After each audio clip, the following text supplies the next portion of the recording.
2009 ASCP annual meeting was a site of transition today.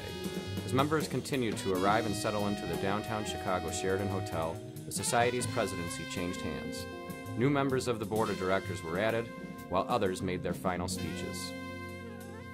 It was an exciting day with educational courses and hot topics such as forensic science, personalized medicine, and H1N1 laboratory responses.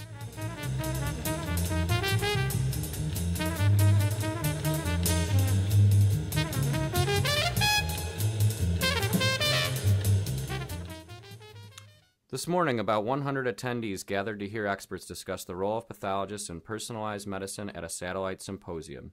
Specifically discussed was the treatment of lymphoma and how treatment hinges on several variables unique to each case, including an individual's immune system or special characteristics of that tumor.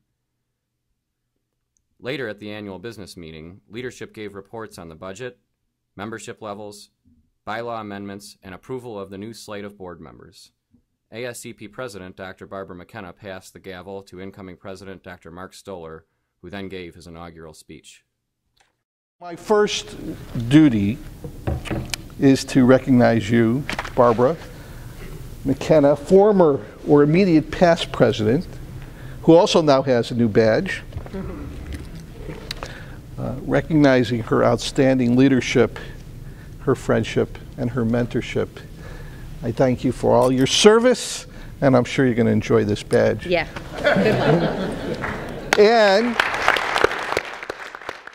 it was bittersweet for members rotating off the board, but there was no doubt they would still be very active within the ASCP family. I look forward to being a member of the Board of Governors of the newly formed Board of Certification and being involved in the Institute and the Institute Advisory Committee, which will pull together our efforts at international globalization, our outreach, our domestic research, and so on in a way that will make the society even better. It was a full house for most sessions because of the hot topics.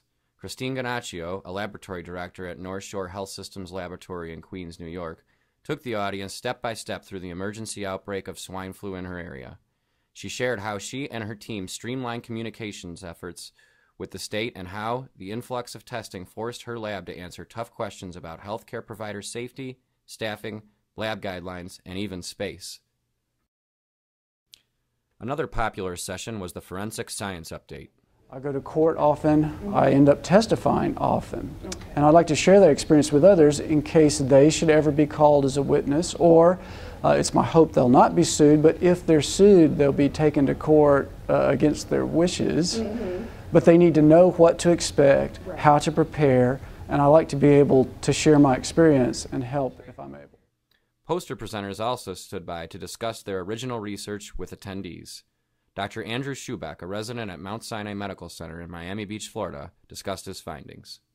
My poster is studying a new novel immunohistochemistry platform developed by Solaris. It's called the WAVE system, and essentially it uses a combination of wave motion and vacuum technology to produce IHC results within 20 minutes. Be sure to check back tomorrow for more highlights and updates at the 2009 ASCP annual meeting.